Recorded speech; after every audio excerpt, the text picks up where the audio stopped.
Ini,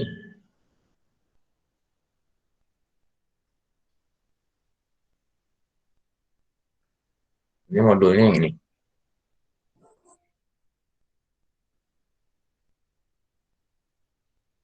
Rekamannya sudah mulai ya. Oke. Baik, Bismillahirrahmanirrahim. Assalamualaikum warahmatullahi wabarakatuh. Waalaikumsalam warahmatullahi wabarakatuh. Ini presentasinya udah muncul belum? Sudah, Pak. Sudah, Pak. Iya. Tempat saya, Sudah, Pak. iya di tempat saya muncul. Nah.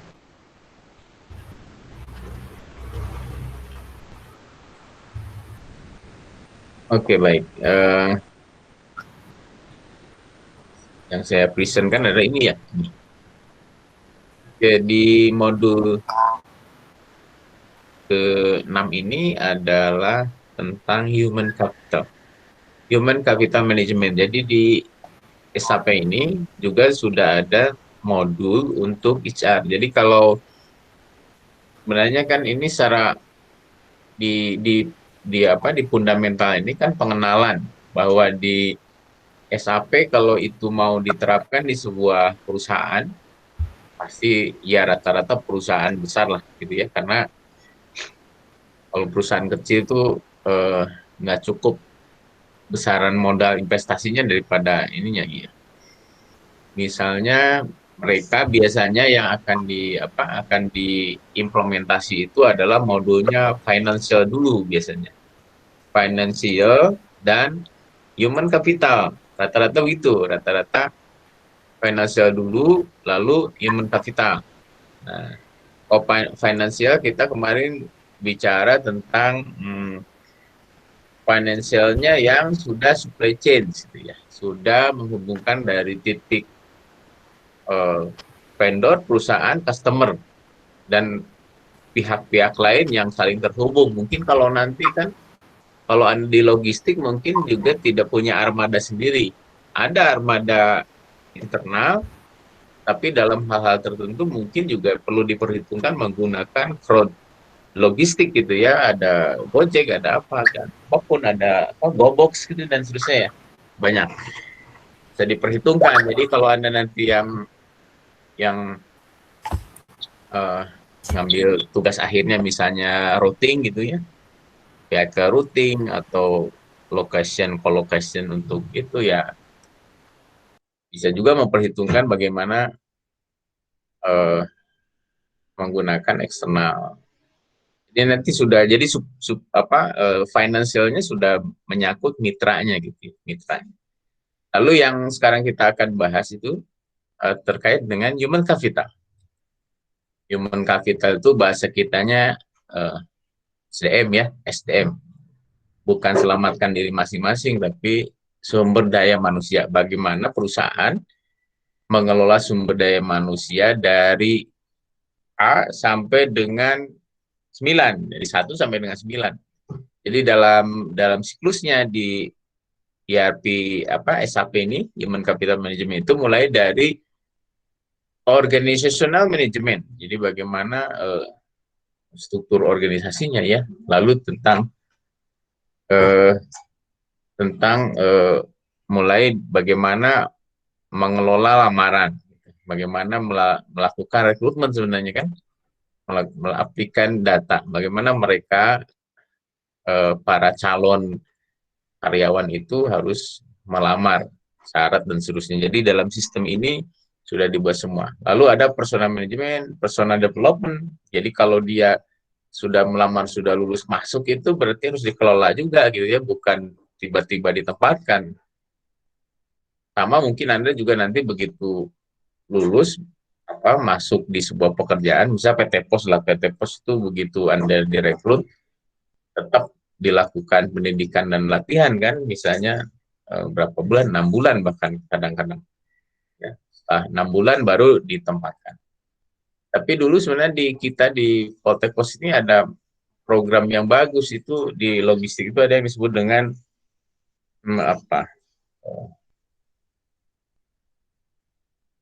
pendidikan bersama dengan perusahaan, itu yang D4 itu. Jadi dia 1 semester di kampus, 1 semester di perusahaan, begitu lulus hanya dilakukan dalam 3 tahun, begitu lulus di perusahaannya sudah jadi manajer karena dari semester awal, semester yang di perusahaan ya sudah didesain mau ngapain di perusahaan, ya fungsi-fungsi perusahaan sudah tahu, sehingga bisa personal management ini ya mengelola itu. Lalu personal development juga training apa karyawan bisa apa mau ngapain gitu juga harus dilakukan. Lalu mengelola trainingnya gitu. Kalau personal development si A ini mau apa gitu, mau dijadikan seperti apa, karirnya itu seperti apa.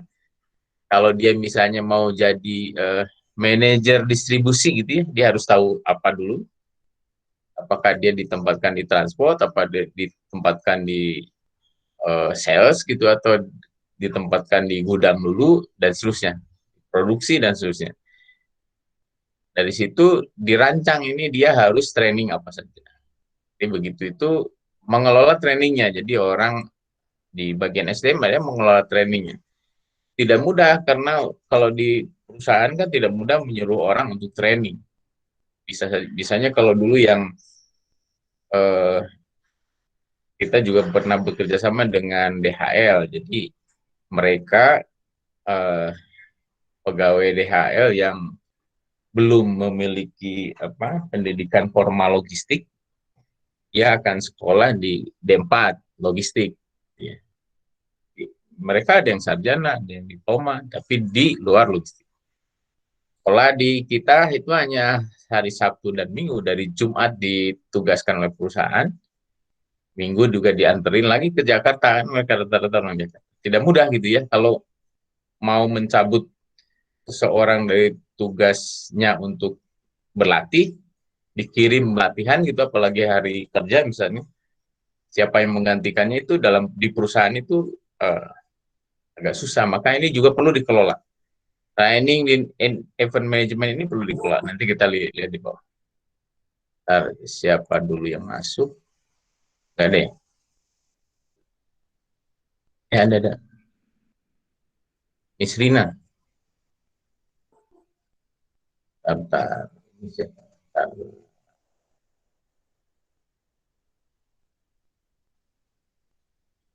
Muhammad Yusril. Oh, susah. Udah ya? Oke, lalu time management. Ini untuk presensi, kehadiran, dan seterusnya. Lalu ada appraisal. Penilaian oleh penilaian kinerja. Bisa 360, bisa 180, bisa fair gitu ya, atau hanya dinilai oleh atasan saja kan. Lalu ada payroll. Payroll itu kan gaji ya, bagaimana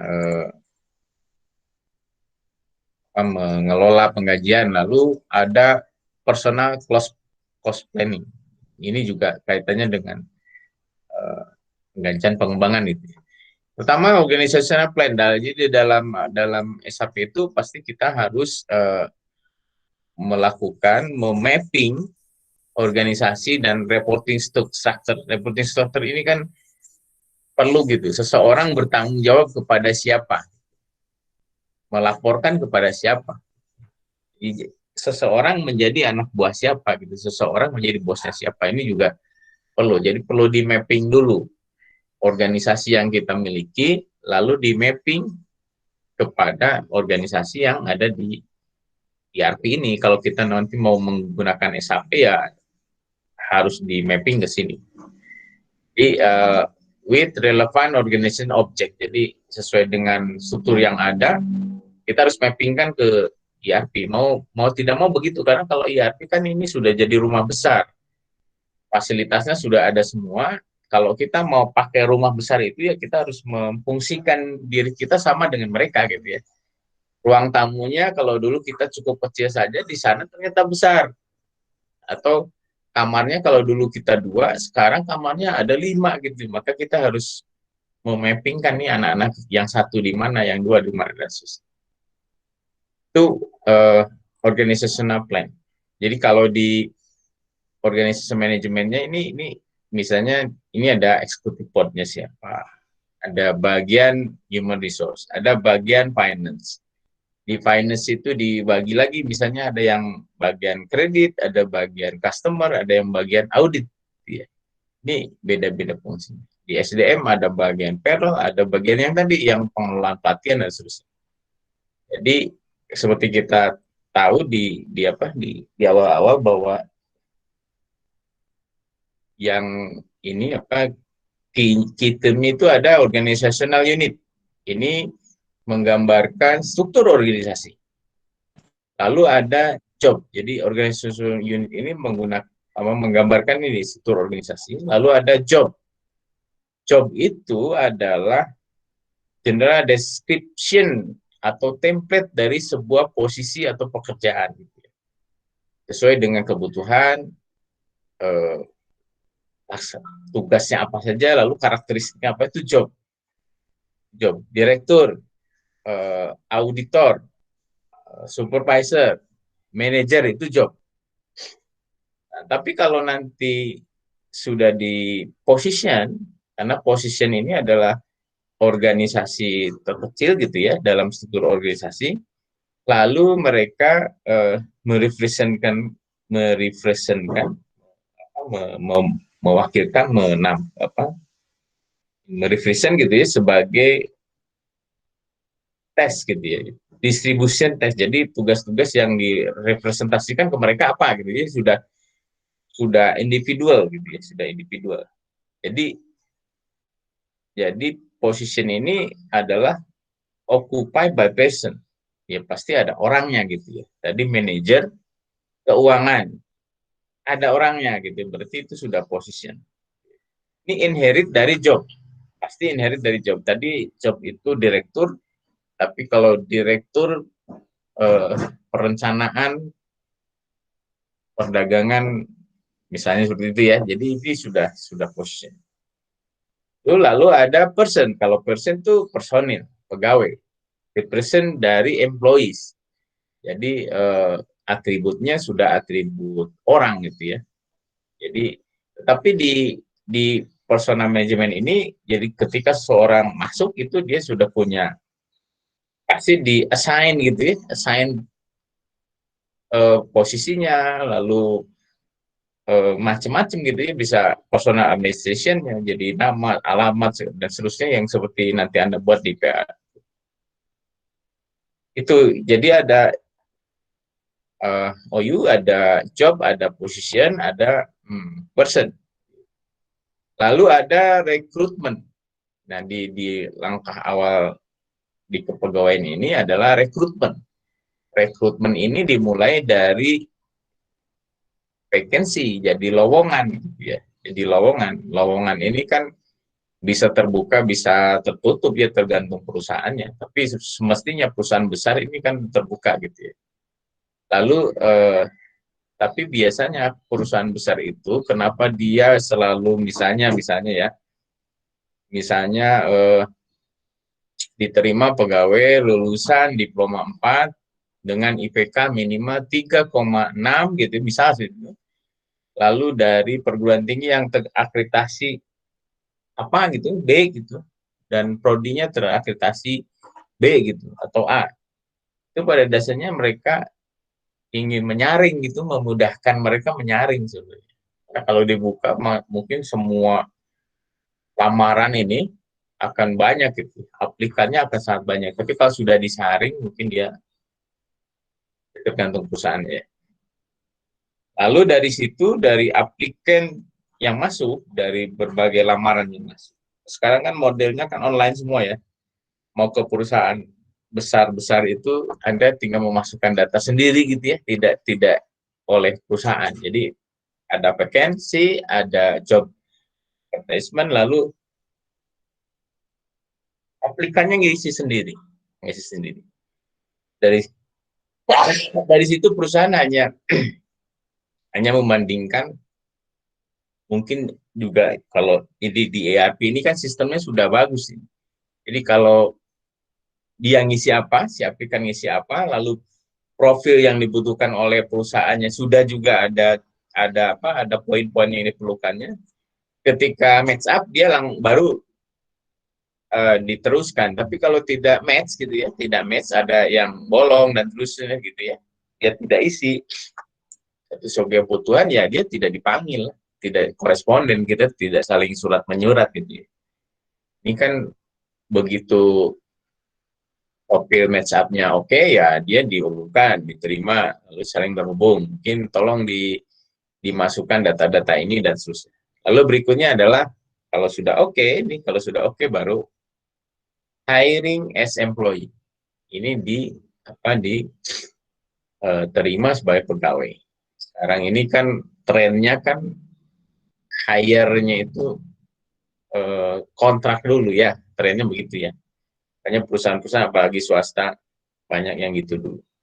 Bukan swasta, bahkan negara pun sekarang kan modelnya kan ada nama kontraknya gitu, walaupun disebut tetap diperlakukan PNS, tapi tetap ada kontraknya gitu ya, dan seterusnya. Ini kira-kira di rekrutmen. Lalu berikutnya typical, biasanya kalau yang begini-begini ya, yang ada poin depan kan mestinya publish in job. Ini biasanya ada di soal. Nanti kita UASnya tuh tidak seperti UTS saya kasih soal ke Anda untuk dikerjakan, tapi nanti dari stafnya TIK itu akan memberikan user dan password kepada Anda untuk online di Educate. Jadi Anda ujiannya langsung di sana ya, langsung di sana. Bukan soal di tempat Anda. Jadi mungkin nanti tolong, karena ini waktunya serentak dan online di sana gitu, jadi Anda harus menyiapkan koneksi internet yang baik gitu ya. Jangan sampai di tengah-tengah putus nanti ribet lagi gitu. Mungkin ngungsi dulu lah, kalau misalnya di Pasaman di kampung kamu kurang bagus ya, ikut ke temennya yang di kota dulu gitu. Misal ini ya. Sekarang kan di mana-mana sudah bagus sih sebenarnya, hanya di beberapa tempat suka ada blank spot. Ini biasanya gini-gini, tolong itu ya. Kalau personal management ini biasanya ketika dia sudah lolos, sudah di hire, baru masuk di administrasi personel. Jadi dari itu ada yang disebut dengan applikan data ditransfer ke employee data. Jadi sudah pegawai gitu ya. Mau bentuknya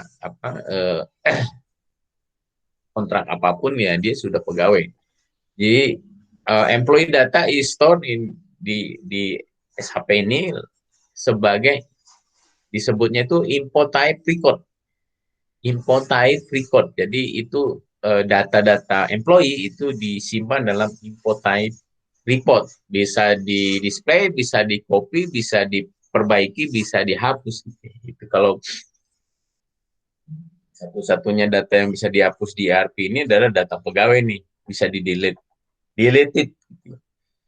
Deleted. Oke.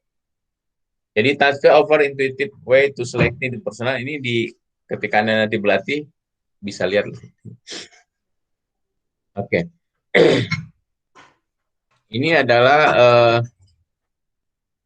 grouping datanya. Jadi ada organization assignment, lalu ada personelnya siapa, lalu ada gajinya berapa gitu ya di si orang ini. Jadi orang ini personel datanya masuk, alamat dan seterusnya gitu ya, lalu di assign dia tugasnya di mana, lalu muncullah nomor pegawai kan gitu ya, nomor pegawai, nomor personelnya gitu ya, karena ini akan masuk ke orang finance itu, berapa gaji dasarnya dan seterusnya, lalu jadwal kerjanya seperti apa gitu, jangan-jangan dia bukan kerja seperti PNS pagi sampai sore, mungkin dia shift, mungkin dia blok gitu ya. Kalau misalnya di perusahaan-perusahaan tambang yang kerjanya di laut kan, atau di mana kan dia di blok ya. Jadi 2 minggu di laut, seminggu di darat dan seterusnya. Seperti itu. Jadi ini working time-nya lalu maintain info type ini bisa dikelola, bisa di-maintain dengan 3 cara. Single screen untuk 1 orang, atau personal action, sequence on of info type for 1 person, jadi semua info type banyak, atau pass entry.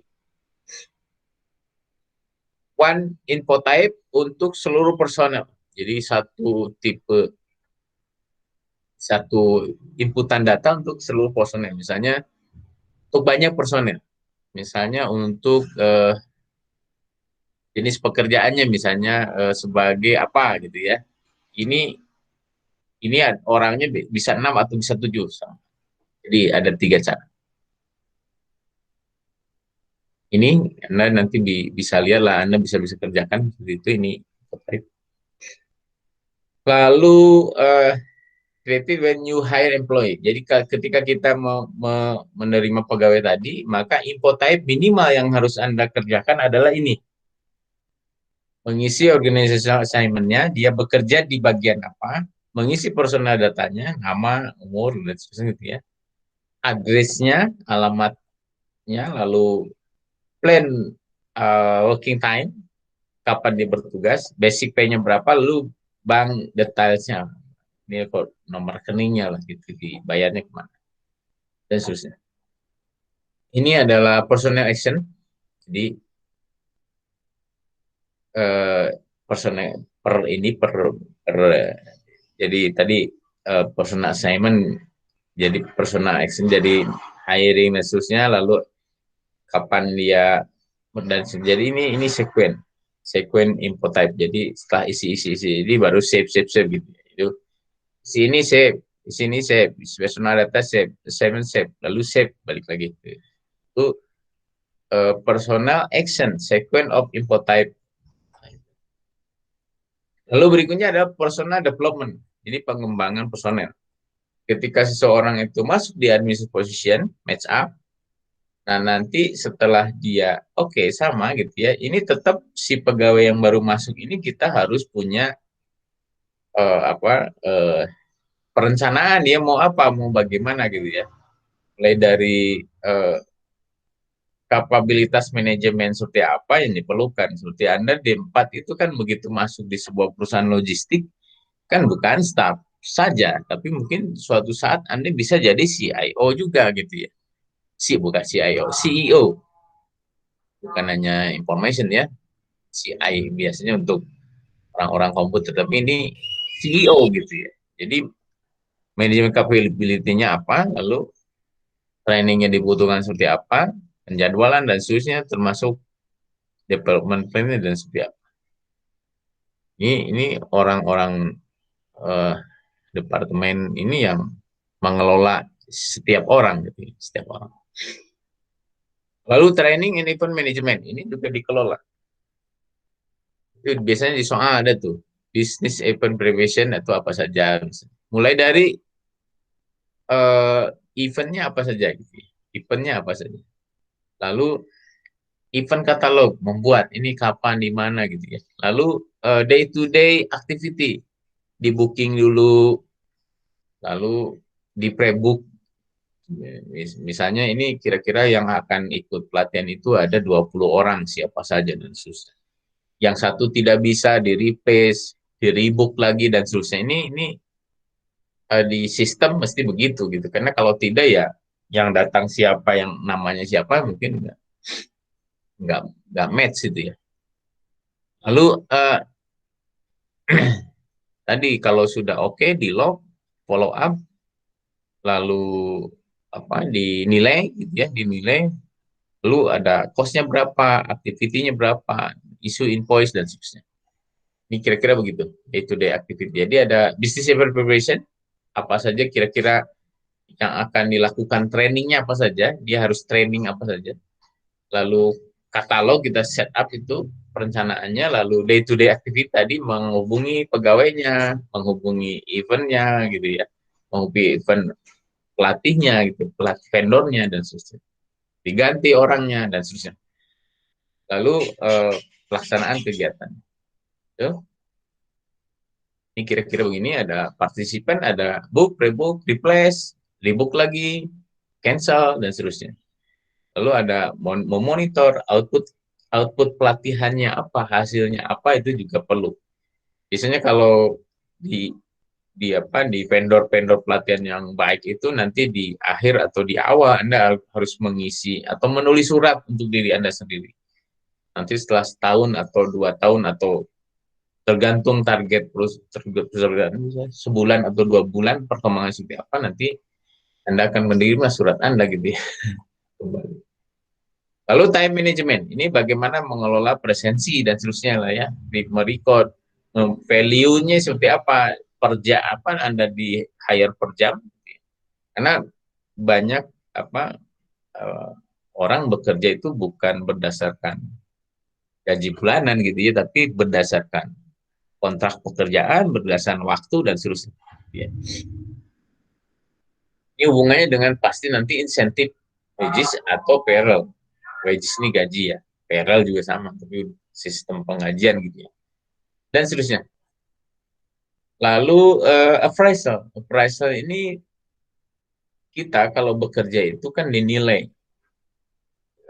diukur pekerjaan kita, dinilai oleh orang lain. Bisa 360 derajat appraisal, artinya kita dinilai atasan kita, dinilai bawahan kita, dinilai rekan kita gitu. Itu 360. Jadi mungkin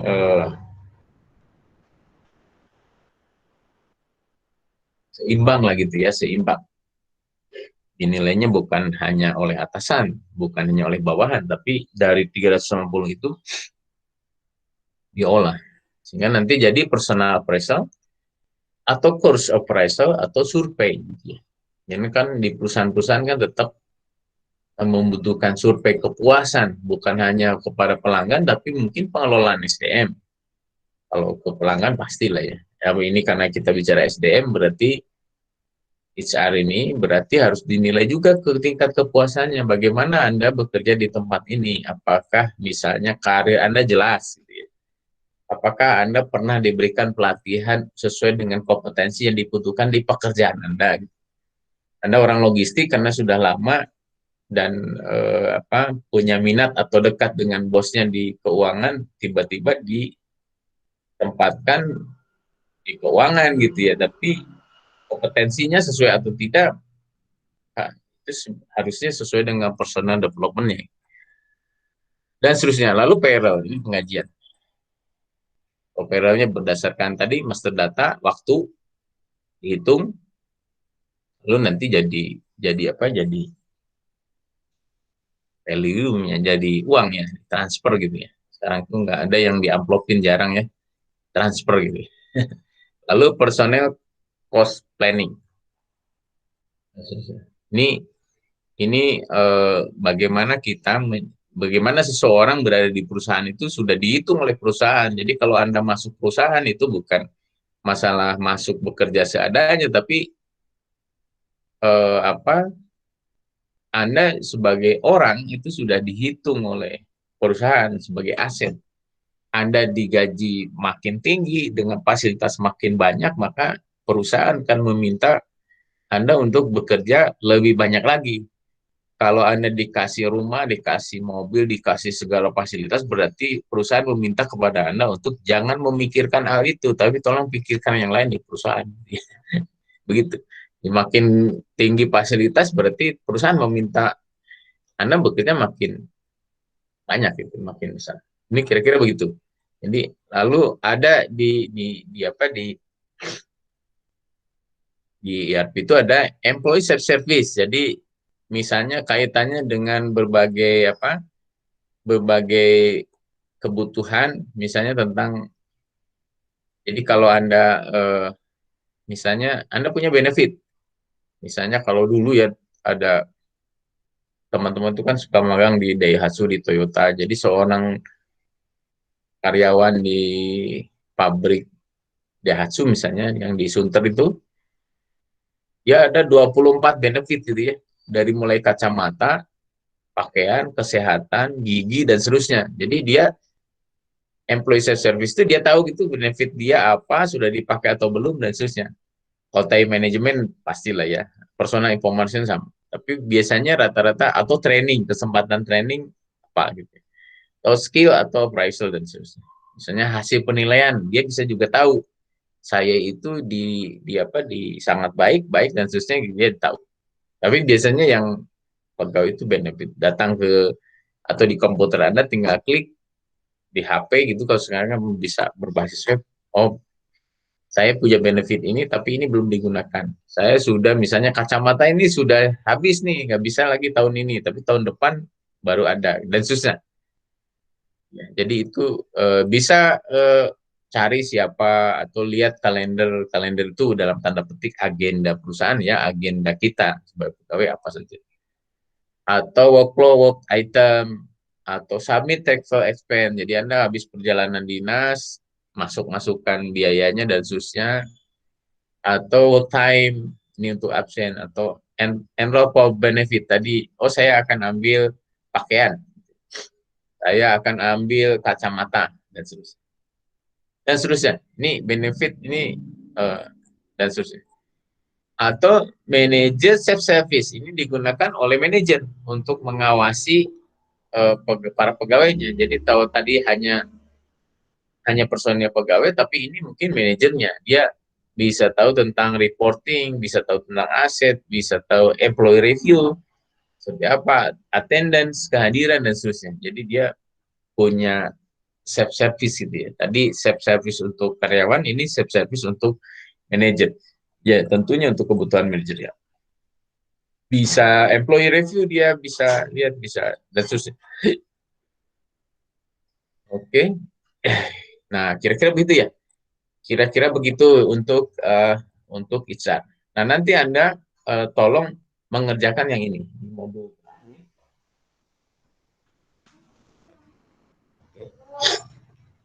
Tolong Anda kerjakan yang ini. Dengan nama Anda masukkan nama, alamat, dan seterusnya. Yang saya akan cek itu yang terakhir ini. Apakah Anda sudah melakukannya atau belum gitu ya. Dengan PA20 nanti kalau centangnya biru ini, centangnya hijau, oh berarti Anda sudah menuliskannya gitu ya. Jadi, nanti masukin nomor personelnya, ikuti di modul, lalu namanya akan muncul. Berarti ini kalau organisasi berarti Anda sudah mengisi. Personal data sudah diisi, berarti itu. Jadi, kalau ininya centangnya belum hijau, berarti Anda belum tuliskan. Ini tikodnya PA20 ya. PA20. PA20. Baik, kira-kira begitu uh, kuliah kita hari ini. Jadi tolong Anda selesaikan dulu praktikum dan seterusnya yang belum Anda kerjakan. Masukkan nanti di tugas-tugasnya, masukkan di PL ya. Di PL nanti saya siapkan semuanya di sini. Baik, sampai sini ada pertanyaan?